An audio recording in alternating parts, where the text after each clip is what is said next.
Happen to miss the 2016 Brewer season? I got you covered. It looked a lot like this. Turns out it's hard to win a lot of games with a lineup built around Jonathan VR and Chris Carter, especially with Matt Garza in the rotation.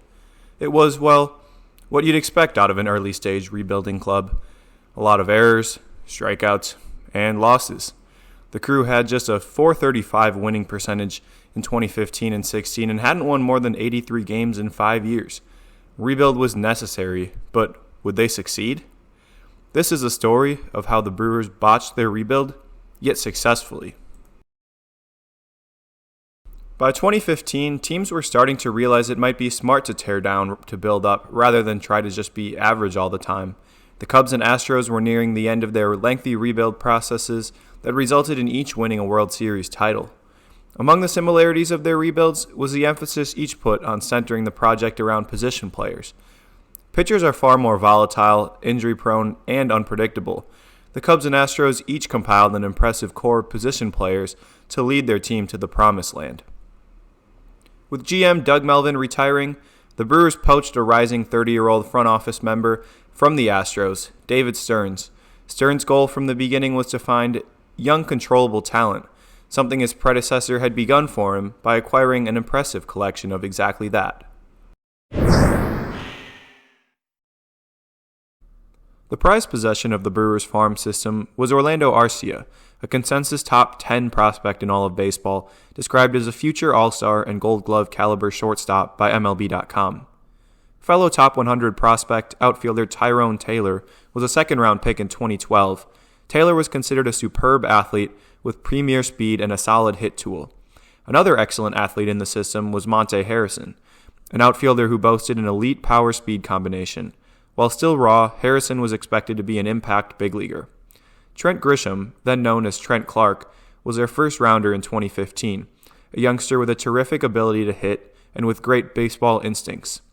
Their first rounder in 16 was Corey Ray, the 5th overall pick. He was a polished five-tool guy who was expected to be in the big leagues by 2018. Acquired in the Carlos Gomez trade, Brett Phillips projected to be a, quote, dynamic top-of-the-order hitter who could hit for both contact and power, run, and had a cannon for an arm. Also acquired in the Gomez trade was Domingo Santana, a power bat with 30-homer upside.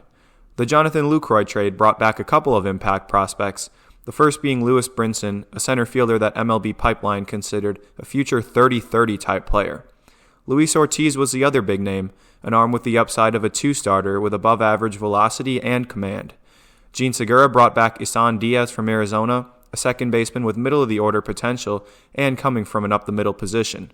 In the Will Smith trade came back Phil Bickford, a former first-rounder with high upside as a mid-rotation starter or perhaps back-end reliever.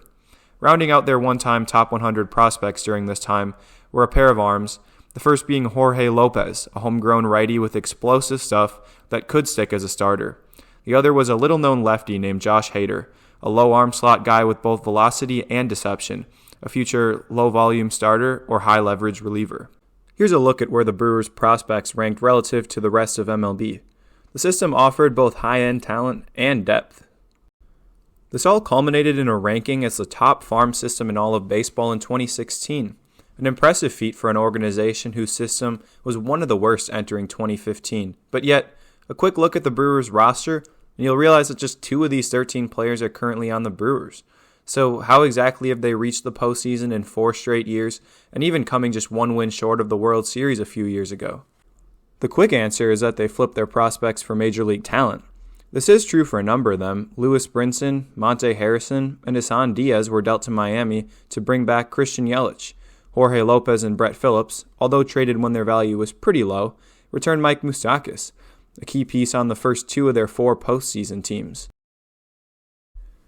The real answer, however, lies in what the Brewers were able to do with their second tier of prospects.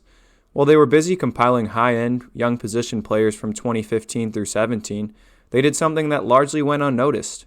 Although almost all of the high-end prospects they acquired were position players, the Brewers didn't ignore pitchers, yet their strategy for acquiring them was different. The trade headliners and first-round picks were almost exclusively hitters who are more likely to pan out in the end, but the picks in the 2nd through 5th rounds was a different story.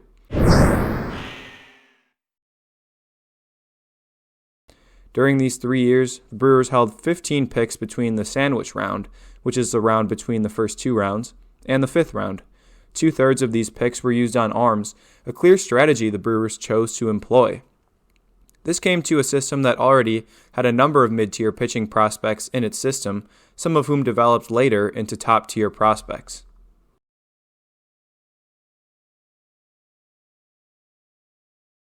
This strategy began with a second-round pick in 2013, Devin Williams. Williams projected to be a possible back-end starter, depending partially on a changeup that MLB Pipeline said could one day be Major League average. The Brewers' 11th round pick in 2014 was Brandon Woodruff, a big righty from Mississippi State. Unranked on the Brewers' top 30 list in 2015, Woodruff was thought to be at best an average reliever, but propelled himself into the top 100 overall by 2017. The Brewers sent Adam Lind to Seattle in 2015, bringing back a trio of teenage arms. Among them was an unknown and undersized righty with an explosive fastball named Freddie Peralta. The clear 4th member of the Carlos Gomez package from Houston was Adrian Hauser, an arm with the upside of a solid 4-starter.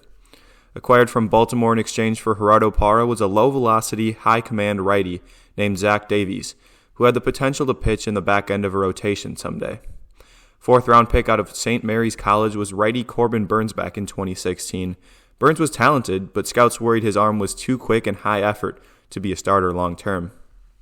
Others included potential mid to back-end starters Wei-Chung Wang, Tyler Wagner, Nathan Kirby, Cody Ponce, and Bubba Derby, along with future late-inning relievers Taylor Williams, Corey Knebel, and Miguel Diaz. Deceptive lefty Cody Medeiros was thought to be a surefire big leaguer in some role, as was righty Marcos Diplan.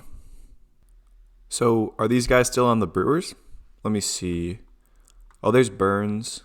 Oh, it looks like they are. Well, some of them are. Let me see if they were good last year. Oh, looks like they were. The plan was never for all or even most of these pitchers to pan out. If a few did, then they could supplement their strong position player group en route to a playoff caliber team. Instead, the Brewers developed 3 frontline starters, a back-end arm in Hauser, and a late-inning relief option to pair with Hader. By acquiring a high volume of mid-tier arms, it was okay that some didn't pan out and some got hurt. Due to the unpredictable nature of pitchers, rebuilding around high-end pitching typically doesn't work. Just ask the Mets, whose top-tier rotation fell apart within a couple years of their prospects reaching the majors. While Plan A was to build the team around a solid group of hitters and didn't end up working, Plan B did, and it was an intentional strategy.